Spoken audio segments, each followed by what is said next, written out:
America, marijuana legalization has become a heated and controversial topic. 25 states have laws legalizing marijuana in varying degrees, and this just shows the change in public opinion. Marijuana should be legalized because it would stimulate the economy, and with regulation, it poses no valid safety concerns, and states who have legalized have seen more benefits than downfalls since legalization. I will be discussing Colorado's experience since legalization, safety and addiction concerns, and the correlation versus causation distinction. According to the article A Brief History of the Drug War, President Nixon began the war on drugs in 1971. The campaign was designed to discourage the promotion, distribution, and consumption of illegal drugs domestically and worldwide. Nancy Reagan promoted this anti-drug campaign when she coined the slogan, "Just Say No," in 1981. Drug education programs such as DARE became widespread even though they were proven ineffective. The founder of DARE, Police Chief Daryl Gates, believed that the casual drug user should be taken out and shot. And frankly, it's alarming to have a person in this kind of power want to kill someone for committing a nonviolent offense. Due to the war on drugs, the federal drug control agencies have increased dramatically in size and presence. The number of nonviolent drug offenders behind bars has increased from 50,000 in 1980 to 400,000 in 1997. The war on drugs is ongoing, and lately police militarization has become a concern. By the end of President Bush's term, there were 40,000 paramilitary SWAT raids conducted yearly for mostly nonviolent offenses that often turned out to be misdemeanors. The drug war has put more strain on our taxpayers without providing much benefit at all. Marijuana legalization could end some of these. Jake Horowitz interviewed Colorado Governor John Hickenlooper about Colorado's experience since legalizing cannabis.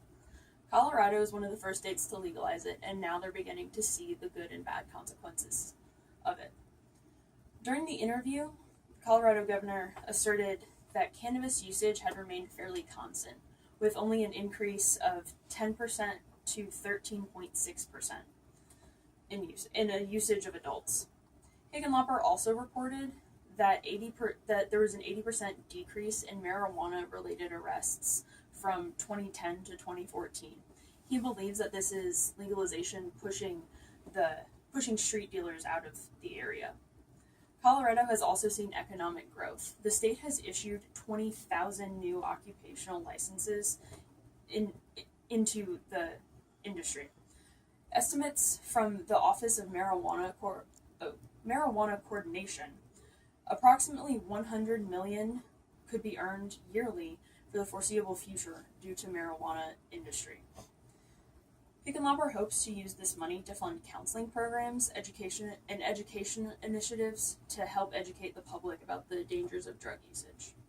Colorado did also face some hardships after legalization, so with the increase of related hospitalizations and traffic fatalities, although the difference is statistically insignificant. A frequently cited reason against legalization is the risk of addiction. Widespread repercussions. Some people believe that it will be widespread and leave repercussions throughout society, and other people believe that marijuana is not addictive at all. Both of these opinions are flawed because they don't take into account the research on marijuana addiction. Marijuana is addictive, but not addictive in the same way as opiates or alcohol. That type of addiction is a severe addiction or a physical addiction that will leave the user shaking, vomiting, or experiencing withdrawals. Marijuana addiction, on the other hand, is much less intense, and it yields symptoms such as using larger amounts, having difficulty quitting, failing to meet obligations, continued use during hazardous situations, and the development of tolerance. And this type of addiction is much more similar to caffeine addiction as opposed to the addiction to harder substances. A study conducted by the National Institute of Drug Abuse ranked the addictiveness of illicit substances. The study found that tobacco was the most addictive with an addiction rate of 32%, followed by heroin, cocaine, alcohol, and then marijuana. And marijuana only had an addiction rate of 9%. Another safety concern of cannabis is that another concern is safety. There have been studies published that show that there are negative health effects related. These effects include increased risk of heart attack, and a doubled risk of experiencing psychotic disorders and symptoms, and increased chance of using other illicit substances. But when you're faced with this kind of information, you need to understand the difference between correlation and causation. And causation is that one event caused another event. And so, like, the driver stopped because the light turned red. So the light changing color made the driver stop. Correlation is that two events are connected, but they do not necessarily cause one another. So students who played instruments received higher grades on report cards.